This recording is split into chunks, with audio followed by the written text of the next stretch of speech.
क्या आपने कभी उस दर्द को महसूस किया है जब आपकी पूरी जिंदगी, आपके सारे सपने आपकी आंखों के सामने ताश के पत्तों की तरह बिखर जाते हैं? जब लगता है कि सांस तो चल रही है पर अंदर सब कुछ मर चुका है। मिलिए समर से। आज इस भयानक बारिश में, इस शहर की भीड़ में समर के पास न रहने को घर है, न कोई अपना और न ही जीने की कोई वजह। उसके हाथ में सिर्फ लकड़ी का एक टूटा हुआ खिलौना घोड़ा है। लेकिन 24 घंटे पहले तक ऐसा नहीं था। वो इस शहर का एक कामयाब इंसान बनने की राह पर था। तो फिर एक ही रात में ऐसा क्या बदला कि एक हंसता खेलता लड़का मौत के मुहाने पर आ खड़ा हुआ।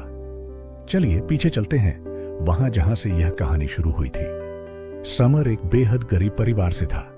उसके पिता गांव में लकड़ी के खिलौने बनाकर बेचते थे, जिससे उनके घर का चूल्हा जलता था। घर में पैसे नहीं थे, पर सपने बहुत बड़े थे। समर पढ़ने में बहुत तेज था। जब भी वो उदास होता, उसके पिता लकड़ी का एक छोटा सा घोड़ा उसके हाथ में देते और कहते, बेटा, यह घोड़ा कभी रुकता नहीं है। यह हर रुकावट को कूदकर आगे निकल जाता है। तुम्हें भी इस शहर की घोड़ी दौड़ में इस घोड़े की तरह बनना है। समर ने उन खिलौनों को बेच बेच कर दिन रात एक करके अपनी पढ़ाई पूरी की।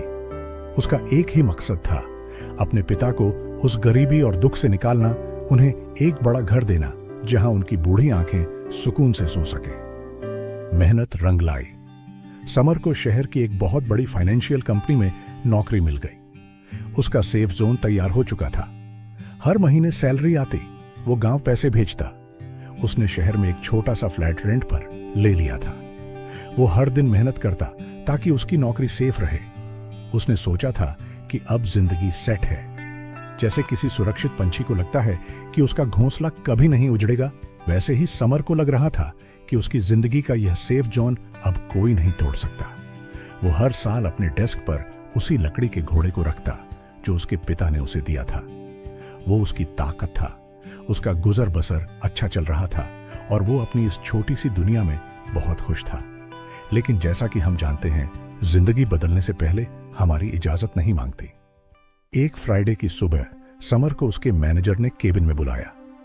मैनेजर ने बिना उसकी 5 साल की मेहनत और निष्ठा को देखे उसके हाथ में एक लेटर थमा दिया और कहा, कंपनी घाटे में चल रही है Samar, you are fired. Samar के पैरों तले जमीन खिसक गई। वो नौकरी सिर्फ एक काम नहीं था, उसके पिता की दवाई, उसके घर का राशन, उसके सपनों की नींव थी। वो अभी इस झटके से संभल भी नहीं पाया था कि अगले ही दिन मकान मालिक ने उसे फ्लैट खाली करने को कह दिया, क्योंकि समर पिछले 2 महीने से रेंट नहीं दे पाया था। उसने अपनी सारी सेविंग्स अपने पिता के इलाज में लगा दी थी। एक ही हफ्ते में समर के पास न नौकरी थी न घर, पर मुसीबत अकेले नहीं आती। उसी शाम गांव से फोन आया। पड़ोसी ने रोते हुए कहा, समर, तुम्हारे पिताजी का एक्सीडेंट हो गया है, उन्हें तुरंत वेंटिलेटर पर डालना होगा। 2 लाख रुपए का इंतजाम करो, वरना। समर पागल हो गया। वो अपने दोस्तों के पास गया, उन लोगों के पास गया जिनकी उसने करियर में मदद की थी। पर जब आपका वक्त खराब होता है तो साए भी साथ छोड़ देते हैं। किसी ने फोन नहीं उठाया, किसी ने दरवाजा बंद कर दिया। वो थक कर, हार कर उसी फुटपाथ पर बैठ गया।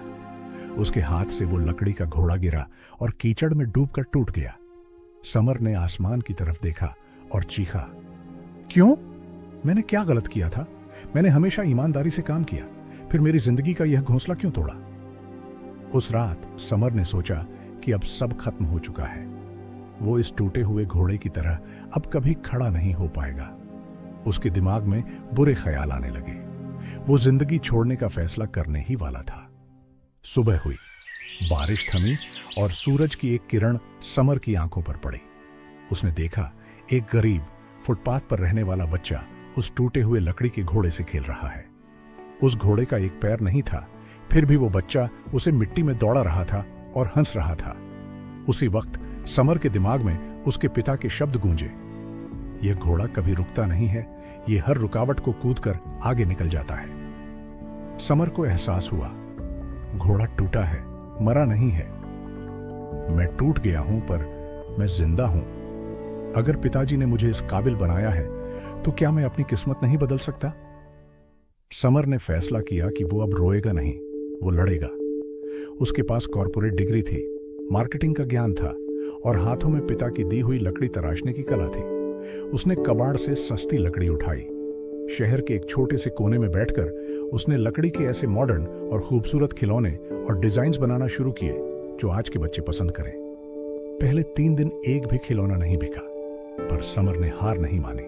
उसने अपने खिलौनों को बनाने की पूरी लाइफ स्टोरी एक शॉर्ट वीडियो में डालकर इंटरनेट पर पोस्ट कर दी। लोग उसके हर एक कट, उसकी मेहनत और उस लकड़ी की खूबसूरती को देखकर दंग रह गए। वीडियो वायरल हो गई। अगले 24 घंटे में उसके पास देश विदेश से हजारों ऑर्डर्स आने लगे। बड़ी बड़ी ई-कॉमर्स कंपनियों ने उससे कांटेक्ट किया। सिर्फ 6 महीने में समर ने अपनी खुद की कंपनी खोली, द वुडन हेरिटेज। जो लड़का फुटपाथ पर बैठकर रो रहा था, आज वो 50 से ज्यादा गरीब लोगों को रोजगार दे रहा था। उसने अपने पिता का इलाज करवाया और उन्हें एक ऐसा बड़ा घर दिया जिसका उन्होंने कभी सपना देखा था। एक दिन समर ने अपने बड़े ऑफिस की कांच की खिड़की के पास खड़े होकर उस पुराने टूटे पैर वाले लकड़ी के घोड़े को देखा और मुस्कुराया। उसने सोचा, अगर उस दिन उसकी नौकरी न छूटी होती, अगर उसका फ्लैट न छीना होता, तो वो आज भी उसी कॉर्पोरेट क्यूबिकल में बैठकर किसी और के लिए काम कर रहा होता। वो कभी अपनी इस असली ताकत को पहचान ही नहीं पाता। उसका वो सुरक्षित घोंसला टूटना जरूरी था ताकि वो इस खुले आसमान में अपनी ऊंची उड़ान भर सके। दोस्तों, यही जिंदगी का सबसे बड़ा नियम है। जब हमारी नौकरी छूटती है, कोई रिश्ता टूटता है या कोई बड़ी प्लान फेल होती है, तो हमें लगता है कि हमारी जिंदगी का अंत हो गया है। लेकिन याद रखिए, जब जिंदगी आपका घंटा बजाती है तो वो आपको बर्बाद नहीं कर रही होती। वो आपको उस छोटी और धूल से भरी जगह से आजाद कर रही होती है। वो आपको एक ऐसे फ्यूचर की तरफ ढकेल रही होती है जो आपके सपनों से भी बड़ा है। अगर आपकी जिंदगी में भी आज अंधेरा है, अगर आपका भी घोंसला टूट चुका है, तो निराश मत होइए। अपने अंदर के उस घोड़े को जगाइए जो रुकना नहीं जानता। चलते रहिए, ढूंढते रहिए, क्योंकि जो आपने खोया है, जिंदगी आपको उससे कहीं बेहतरीन चीज देने की तैयारी कर रही है। अगर इस कहानी ने आपके दिल को छुआ हो, अगर आपको लड़ाई लड़ने की एक नई उम्मीद मिली हो, तो इस वीडियो को एक लाइक जरूर करें। अपने उन दोस्तों के साथ शेयर करें जो आज मुश्किल वक्त से गुजर रहे हैं, और ऐसी ही रोंगटे खड़े कर देने वाली कहानियों के लिए हमारे चैनल सब्सक्राइब करना ना भूलें। धन्यवाद।